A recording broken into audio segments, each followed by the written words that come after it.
15 years at MIT. Only 15 years? 15. You know, I remember vividly, you told me you went to Dharmasala to see His Holiness, and you didn't get a chance to see him, but you showed the car, professor from MIT, he received you right away. He thought he had a real life scientist, and there began practically a 60-year-old friendship. Now I'm dying with curiosity. I had you plugged in at the Harvard Yenjing Institute. You're right. But this is different. So I serve as the director of the Harvard Yenjing Institute from 1996 until 2008. yeah, Then I stepped down. Now I am the director of the Institute for Advanced Humanistic Studies at Peking University.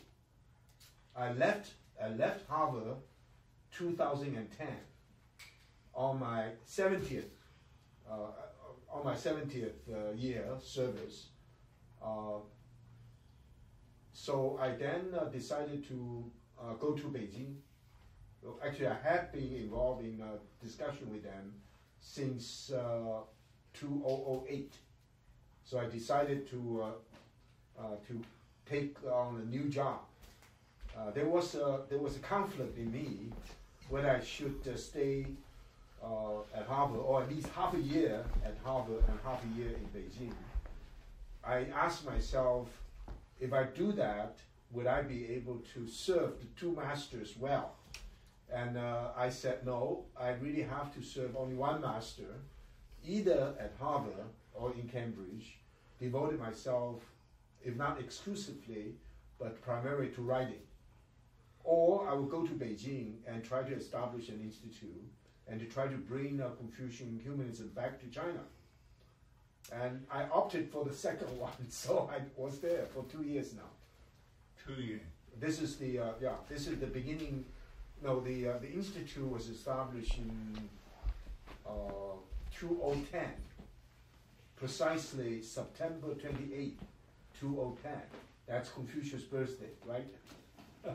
I established that, and so now it's in the second year, and before long it will be the completion of the second year. So, who is funding this now? Well, the university, Beijing University, is giving me space. Beijing University. Yes, has given you space, a budget. A budget. It's not big, but a budget good enough for administration. And also as a quota for hiring some scholars to do research. Start with maybe 5 or 6. But I'm applying for fund to do research. There are 3 areas. One is on cultural China, 文化中国, and the emphasis on identity, the identity of cultural China, or the identities of cultural China. I'm missing the word. The identity of what? Cultural China. Cultural? China. Okay. Not just economic China, political China, but cultural China. And cultural China, in my view, consists of 3 symbolic universes. The first one is mainland China, People's Republic of China, Taiwan, Hong Kong, Macau, and Singapore. 5. Well, these 5 areas consist of Han Chinese primarily, but I want to include all the nationalities. Yeah. The Tibetans, the Mongols, the Naxi, the Zhuang, the Miao. So that's the first one. The second one is the Chinese diaspora. Is the Chinese diaspora. Chinese all over the world. Oh, diaspora. Chinese diaspora, Yeah. including Chinese in the Bay Area. I would like to study the Chinese in the Bay Area. This is the second one. The third one, the most important to me, consists of people like you, meaning people who are connected with China, neither by birth nor by marriage, but concerned about China. Not just scholars, like you, but also journalists, diplomats, business people, even tourists, if they are concerned about China in the long term, not the short term. They're concerned about China, they can be very critical. They can be very very loving and caring. They can have a lot of hatred. All are included if their interest in China is not short term. And I think the most convincing argument for me to include a group of white women, right, into culture China, there are many families, American families, who now have adopted Chinese daughters. Who have adopted Chinese daughters, young girls. Chinese. Maybe you could give me a wait, piece of daughters. Focus. No, daughters. Children. Chinese children. Children. Yeah, like girls, Chinese girls. Yes. Yeah. And the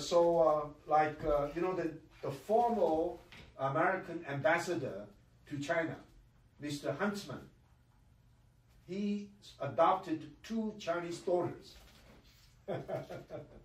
Very good. Yes. Very so good.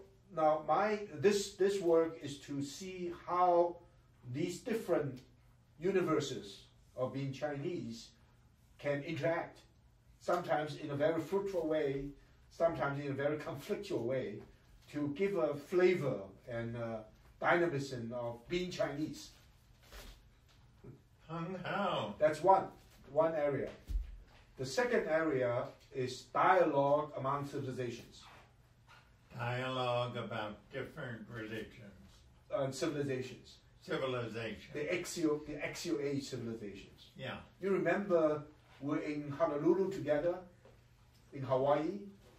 In Hawaii. Yeah, you, Wilford Kenwell Smith, Yeah. Huston Nasa, and many other people were there to talk about interreligious dialogue. I organized some meetings there in the 80s, in 1989, in Honolulu. And you were there, and you remember Wilford Kenwell Smith? Oh, we were colleagues in Cambridge. Right. He was at the Center for Study Religion, World Religions. World Religion, and I was in the philosophy department at MIT. So almost every other day we would have lunch together. Right. Yeah. In that meeting, it's a small anecdote, but in that meeting, I asked the next day, each one will come to give a 10-minute presentation. You were there, but I think Raymond Panica may be there too, I'm not sure. Your cousins were there. You remember your cousins, right? Yeah. Yeah. And so the next day, everybody talked, and Wilford Kenwell Smith refused to say anything. You know why? He was angry because I said each person should give a 10-minute presentation. And most of us, you included, spoke more than 10 minutes. And Wilford didn't want to say because he prepared a text for 10 minutes.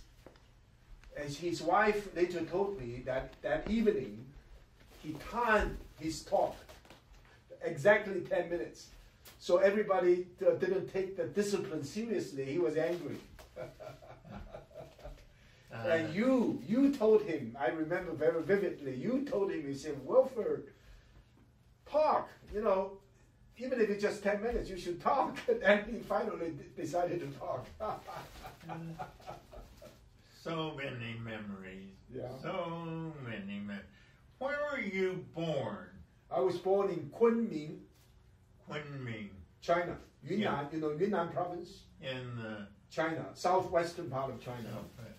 And that's the place where, like Berkeley, all 4 seasons are spring-like. The weather is very mild. Very much. Yeah. And then when did you come to the United States?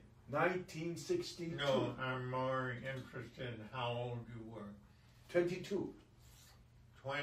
I was born in 1940. Okay. 1940.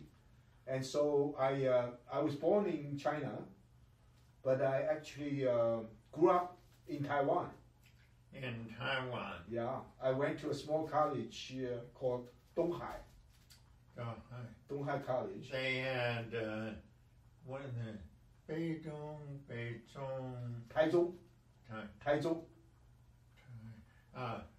let's Taipei. see, north, middle, and south. This is middle. Mid. North is Taichung. Taipei, middle is Taichung, then south is Tainan. Yeah, my school, Donghai, small college, with only 600 students, was in Taichung. Okay. Then I went to the States to study. You know, I received a Harvard Yanjing Fellowship. You received a Harvard Yanjing Fellowship, In 1961. and then later you supervised that program. Yeah, I taught at Berkeley for 10 years. What years? I wasn't here then. No, you're not here. 1971 to 1981. 71 to 81. But we met the graduate school. The graduate school. I call it the Holy Hill. Oh, a GTU. Right. The Graduate Theological Union. We met there. You came quite a few times. Yeah, we met there. But when I was teaching here, Robert Bella and Bill Baumsma, probably you don't know him. He's a scholar in Renaissance, and Mark Juergensmeyer. I'm in touch with Robert Bella. Yes. He is a neighbor. Yes, it's just not too far away. Yeah. You know, so the 4 of us, Robert Bella, Bill Baumsma, Mark Juergensmeyer, formed a committee to establish religious studies at UC Berkeley. All right.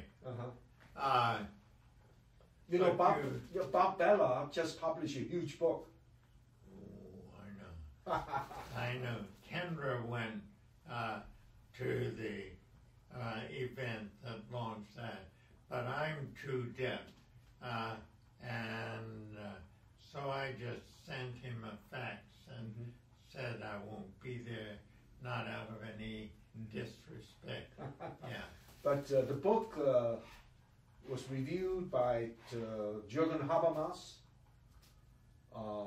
also by Jonas, and Charles Taylor. Who's the third? Charles Taylor. Charles Taylor. Right. That's big bucks. The secular age. And Habermas said the book to him is the most important since Max Weber. Because the huge book is on the religious evolution.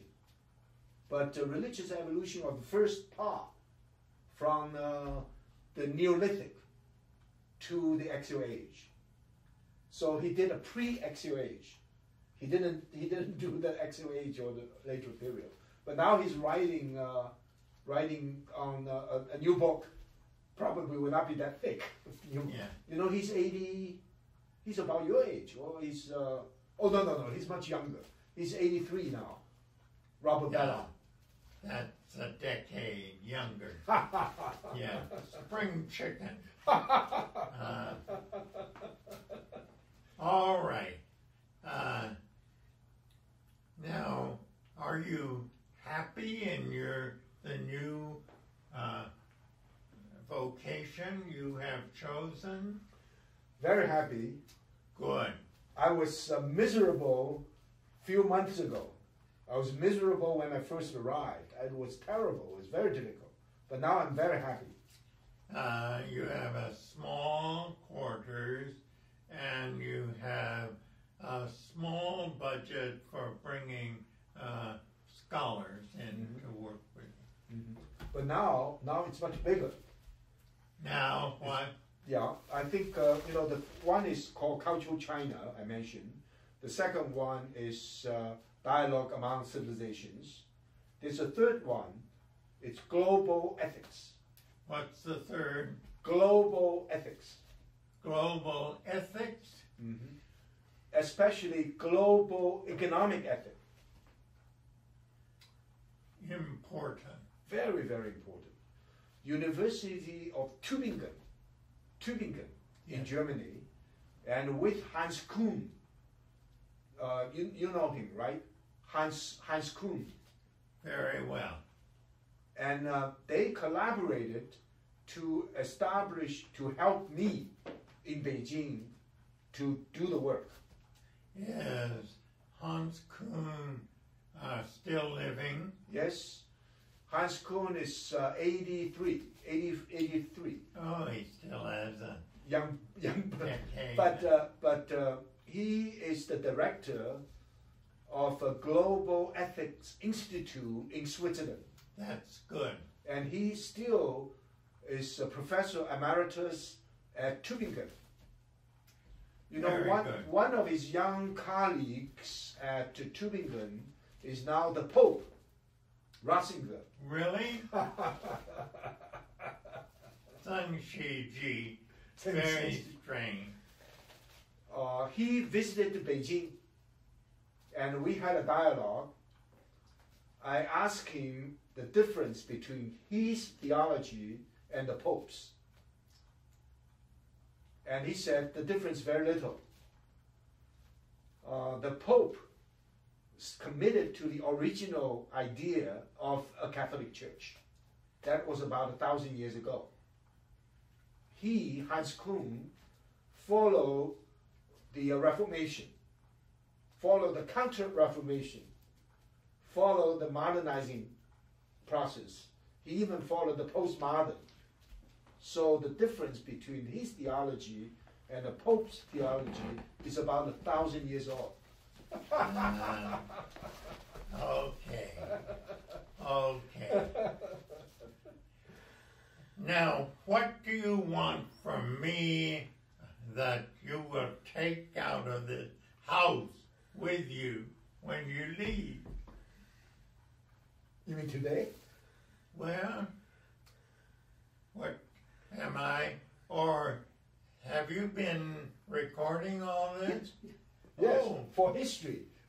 So it's all done. I feel when I said, the person who arranged it is Han Shi, Reverend Han Shi. I'm sure. Right, you know him. Actually, right now, he's in charge of the one for Chen, right? The 10,000 Buddha city. Oh, yeah, city of 10,000 Buddhas. You've been there. Oh, yes, many times. And I was very moved by your talk there. Were you there? No, I was not there. I read the account. I see. I think they're doing terrific job. Well, they have in that city of 10,000 the best Chinese restaurant I have ever eaten in. It is truly authentic. Vegetarian. For a Chinese meal. Ding hao. Very, very good. No, you didn't go there just for Chinese food. No, there is a little institute. Of world religions. Let me see. Let's see. 10,000 Buddha. And if you go straight up a few miles, do you know what city you would be in? Eureka or No. no, Kaya. Kaya? Is it called Kaya City? No. Well, the first one you mentioned was at, let me see, Eureka. was when Redlands, Oh, yes. way up north, on the northern tip of the state. But then at, did you say it's Ukiah? Ukiah. A little bit left. There was an institute, Man Ranch Center, and pleasant surrounding and people wanting a little vacation. They would come there, and they would import people to give little talks to induce more customers. So they had me there for several times. Yeah.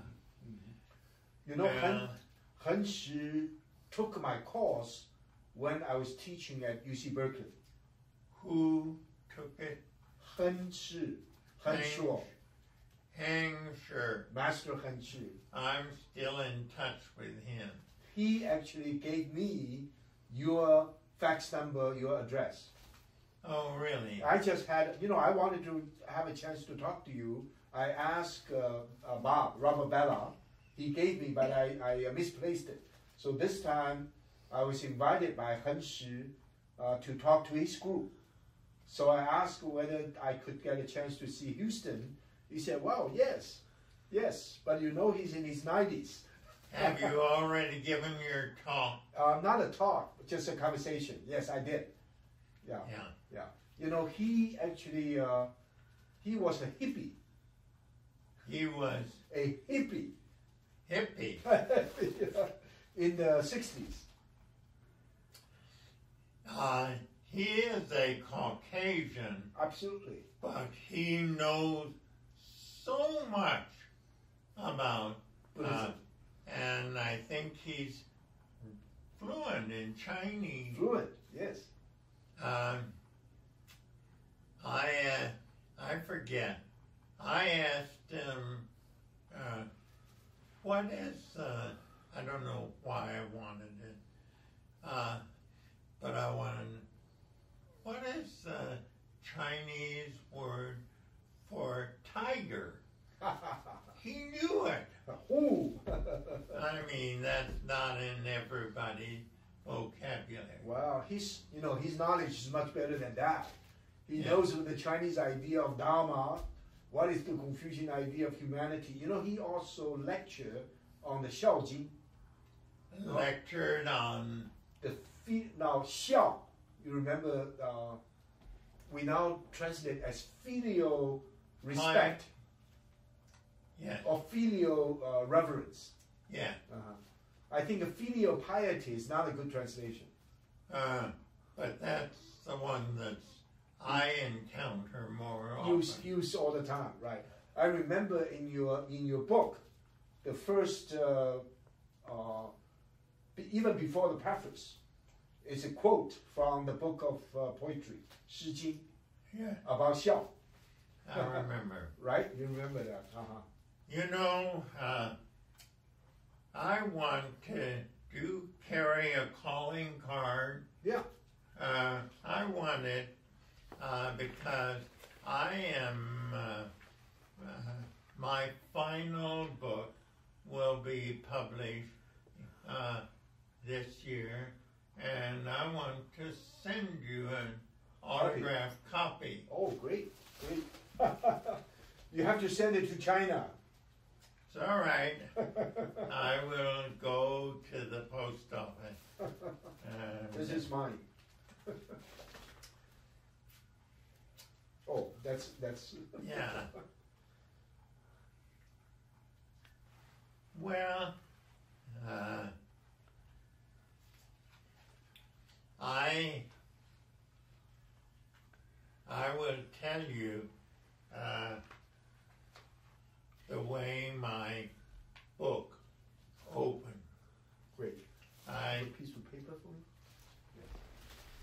to ask the gentleman there, please. Yeah. Do you need any water? No, I'm fine. All right. How about you? Want some water? No, No, okay. I'm all right.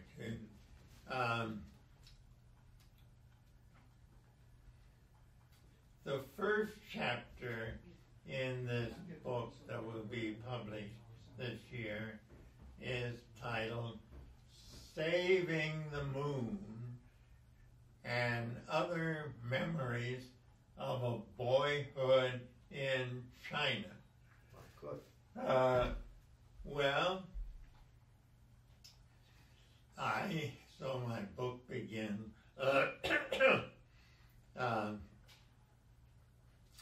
given my advanced age, I may be the only person still living who has witnessed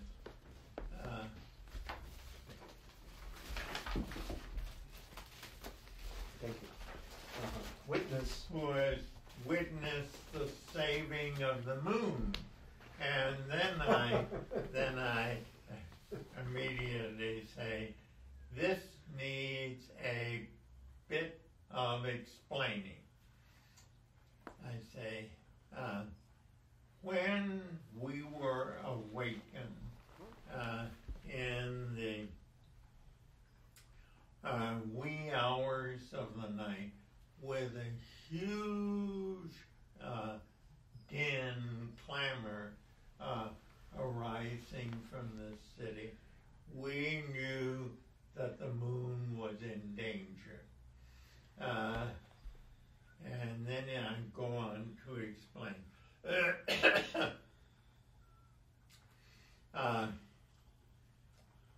It would be an eclipse. Yes. And the villagers We'll get them together. thought Drums. the dragon, traditional China symbol of power and all, was swallowing the moon. No. The heavenly dog. The Tenko, the heavenly dog. heavenly dog, Yes. not the dragon. Not a dragon. The dragon is always on the side of a positive force in China. Not the dragon that Saint George tried to slay. No, No, it's the heavenly dog, Tenko, heavenly dog. who Tenko. 10 月 he's going to devour the Well, moon. I cannot correct that because my book has already gone to press. Okay, fine. But that's all right. And so that's why the first chapter in my book is Saving the Moon. Now, let me see. There was something else I wanted to say in that. We, in this small town where I grew up, Changzhou. and I said it was pretty nondescript town, but it had two famous features. First, it was one of 4 cities in all of China that had a round wall. All the others were the square. wall. No one knows why the difference. I said, and it had a second distinguishing feature. Confucius' favorite disciple came from that town. Do you know the name? Yes, I know it from Changzhou.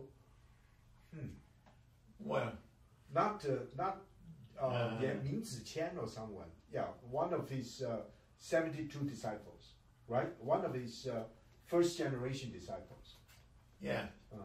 And the legend has come down that he became Confucius' favorite disciple. And I said, there is a story behind it, a true story. When Confucius was passing that way, this young man, it was hot summer, was bathing in the canal. So he came out of the water naked. And Confucius said, "Aren't you ashamed to present yourself naked to a dignitary?"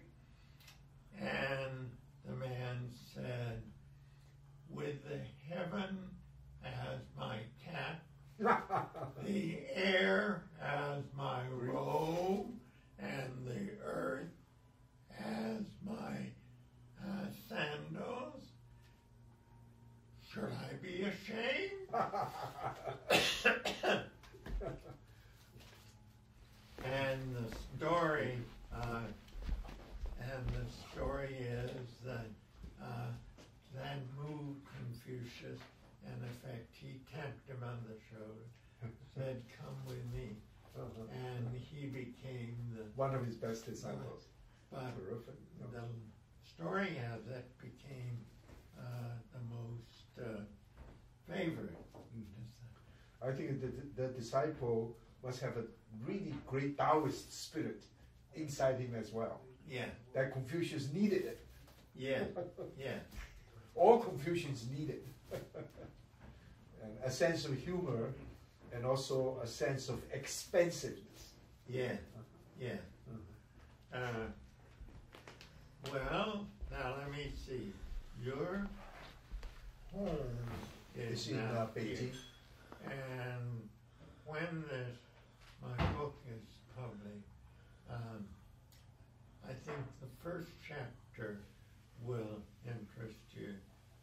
Saving the Moon and other memories. I will give you an address in Berkeley.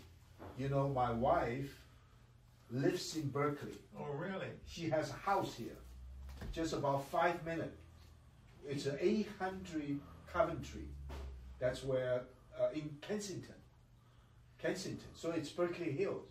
Yeah, I know. So we can even come here to pick that up. You don't have to send it. Are you saying that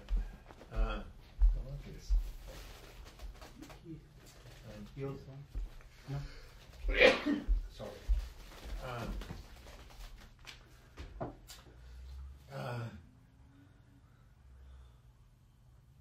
Well, where I'm still puzzled. Yes. Where shall I send my book? Yeah.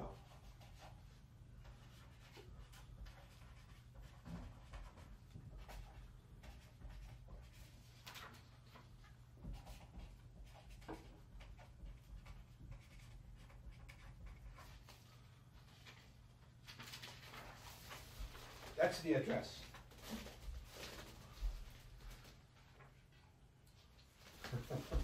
Your name. Oh, yeah.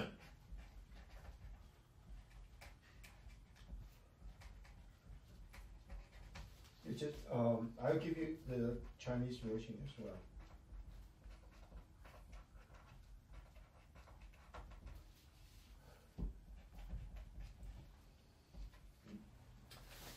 How did you write your book? Did you write your book by writing, or you write your book by typing? Just a moment.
human being with the same human capacities, but worlds apart in our outlooks.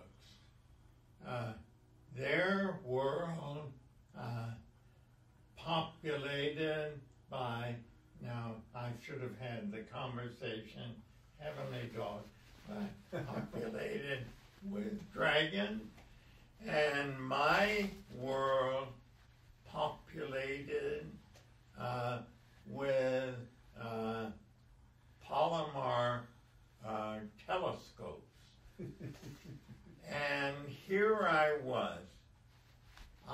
was privileged to know both of these worlds. And I still feel that way, that my life has been greatly blessed by being Zhongguoren, Meiworen, yeah. Great good fortune, Stu Fuchi. 福气， And 又是中国人，又是美国人，是很大的福气。 all right. Now, were you asking how do I write? Yeah, whether you write longhand or you actually using a computer.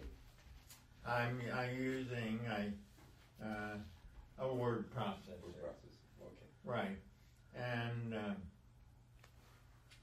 I think I told you we share this large house with a Tibetan family, and we don't charge them any rent, but in return they take care of me. Yes. And my wife, this is a strange piece of property.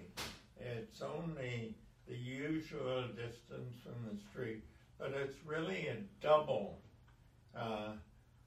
length. Mm-hmm. And so Kendra has her own living room, and she attracts many groups, and meditation group, Oh. and dream groups, and so she has her life down there, and I here, and then she comes up for dinner every evening, which the Tibetan cook for it, and then we share what's going on in our various days. Yeah. That's terrific. Right. The minute I walk in, I see the Tibetan flag. Isn't it beautiful? And also with all the momentums. I remember, I must say, the first time now I heard about you, before I met, was the Requiem of Faith. You remember that? Yes, I do. Yeah. That was such a moving. I think maybe for the first time, a Westerner was able to see Tibet in terms of Tibet as a manifestation of human spirituality. It's through that Requiem. You have an amazing memory. I'm only in my 70s. Right. Well, I have been so blessed. I've been looking forward to this because I knew that I was not up to date on you, your whereabouts, and your life. And so it has been a very fulfilling afternoon. I just mentioned one thing. I became very, very close to His Holiness over the years. I just mentioned a couple of things. I met him first time when he came to Berkeley, unknown, simply as a Tibetan exile, but also as a Tibetan philosopher. He came to Berkeley, only a small group of us talked to him about Tibetan philosophy. He was a philosopher in the 70s. He first came to the States. Now, you're not talking about the Dalai Lama. I'm talking about the Dalai Lama. In the 70s. First time he came to the States. First time he came to the States. To the United States. Yeah. Then I met him again at Columbia on the occasion of a human rights discussion. Then, you know the Life and Mind group, right? The Life and Mind. The group now is headed by a physicist, a scientist, Zonick. And the Life and Mind organized a series of meetings between His Holiness and the various scientific groups. Well, I knew about that, but I thought they took place in Dharamsala. That's right. They did. They did. So, I don't know exactly when, but it was very early, maybe 1994. Life and Mind gathered 5 leading physicists, one in quantum mechanics, Anton Zeilinger, who now lives in Vienna. He's part of Copenhagen School of Physics. Then this one scholar in relativity, one of the leading scholars on Einstein's relativity from Georgia Tech by the name Finkelstein. And there's one astronomer from Pete Hutt from the Princeton Advanced Institute, and 2 other scholars in optics from Amherst. And then I was asked to be the cultural advisor. So we went there, and for a whole week. Now, you went to Dharamsala with these 5 physicists. And we met in his study, just the 6 of us, and with 2 of his interpreters, and maybe 3 or 4 auditors. And the meeting began 9 o'clock in the morning until about 5 in the afternoon, with a break, with a lunch break for 5 days. And originally, I thought was an occasion where these physicists will have a chance to give lectures on the most advanced fields in physics. But no, it's a genuine dialogue between science and religion. And in fact, especially the astronomer, Pete Hutt, his wife is probably in the humanities, Japanese, interested in Zen Buddhism. And really, he believed that the Buddhist cosmology, cosmological vision, has been a source of inspiration for his own work in cosmology. Even the person in relativity. And he was, I share a lot of ideas with him. He said, I don't look at the world as an object. How can I look at the world as an object?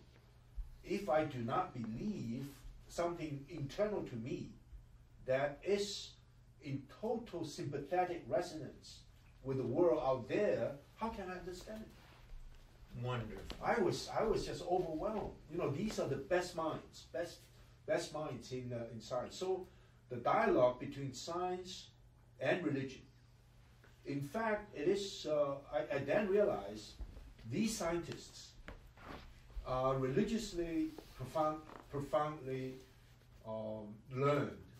I mean, experientially, and they are diametrically opposed to some other scientists who are not great scientists, but who are materialists and shallow philosophers, like many in China today. You know, they believe in scientism, which is an outmoded kind of thinking. Right. And unfortunately, too many leaders in China today are like that. So Dalai Lama has close relationship with some of the most brilliant scientific minds in our age. Yeah. And these scientists, so-called scientists, that I encounter almost daily now in China, are not scientists. These are outmoded technocrats.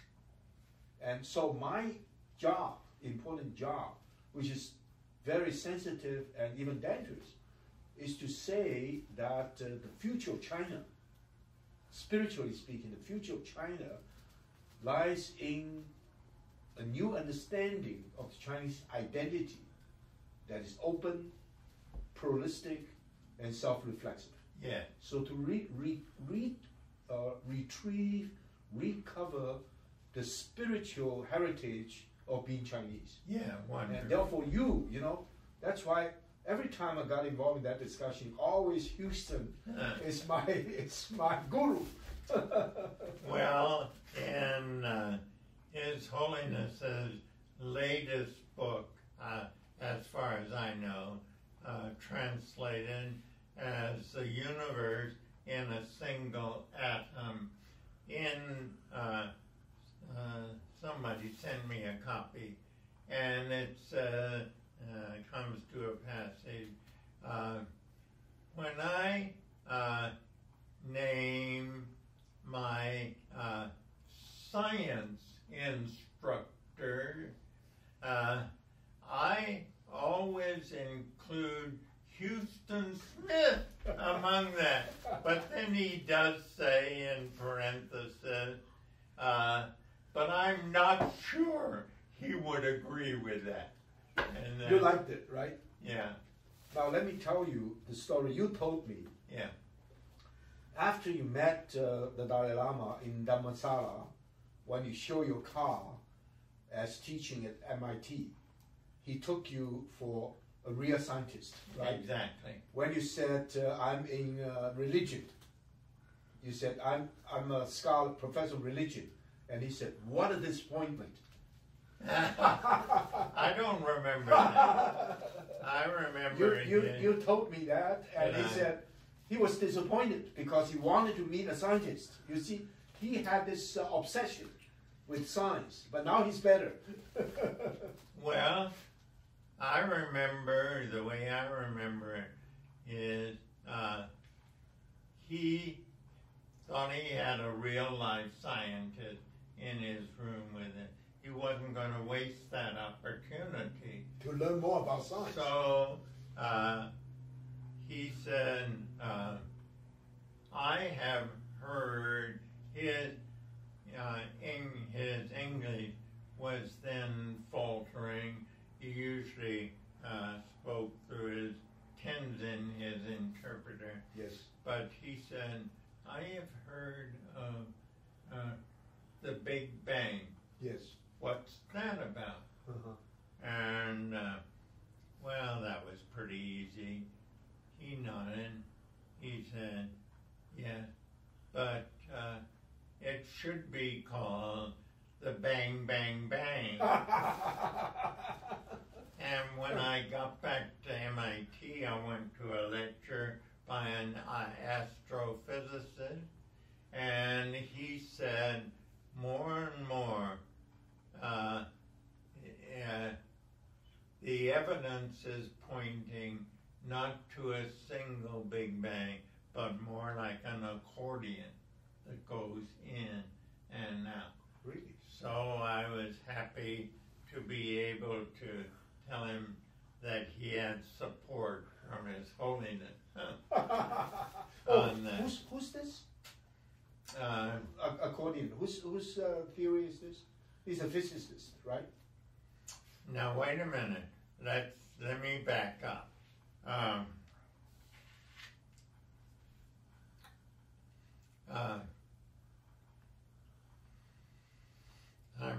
trying to scroll it back. That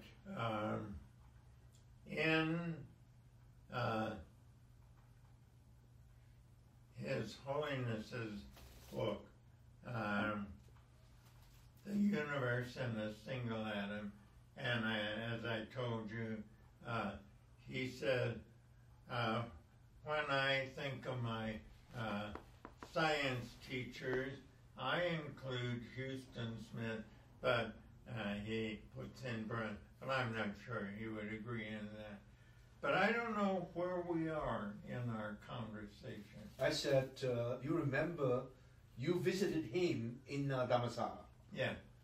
And originally you didn't get the appointment, but you show your car as a professor from MIT, immediately he received you, just took it for granted.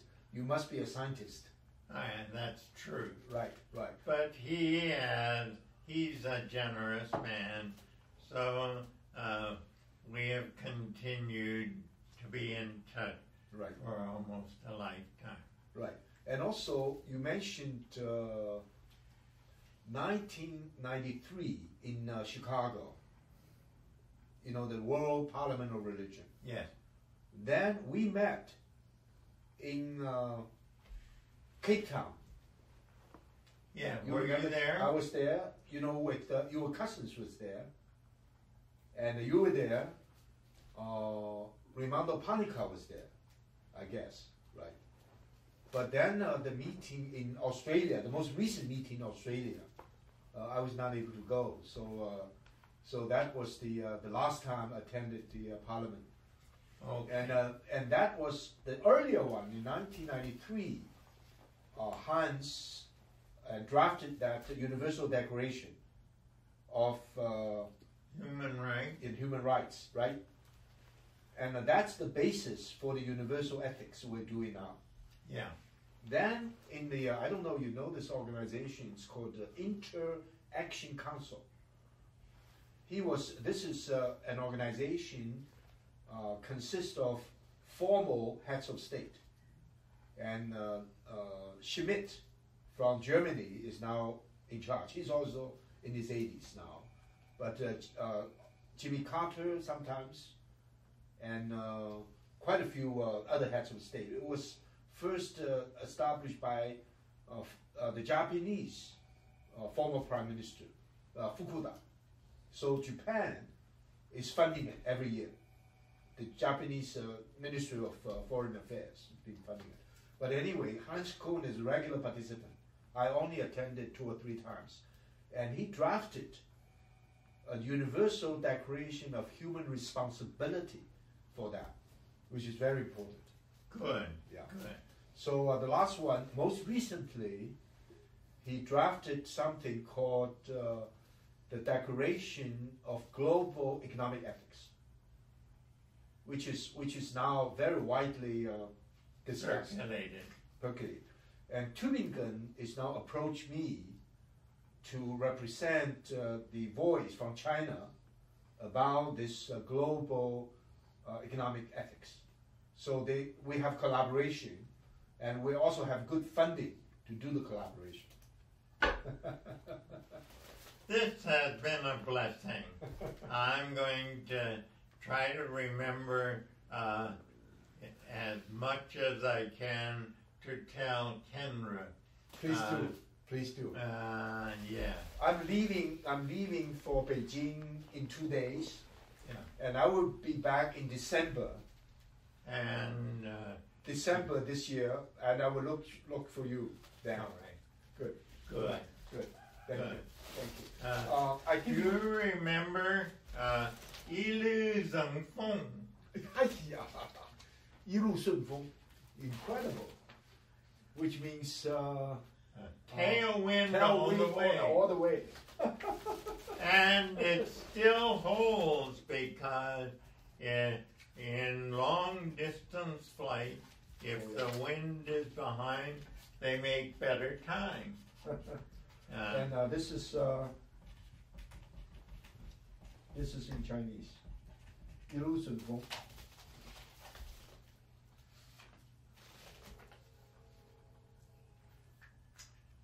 Your name in Chinese. No, this is what you just said.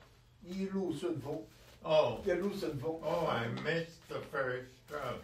What? I didn't know that was part of it. Yes. Yeah. Okay. Oh, I leave you one word, just for one word.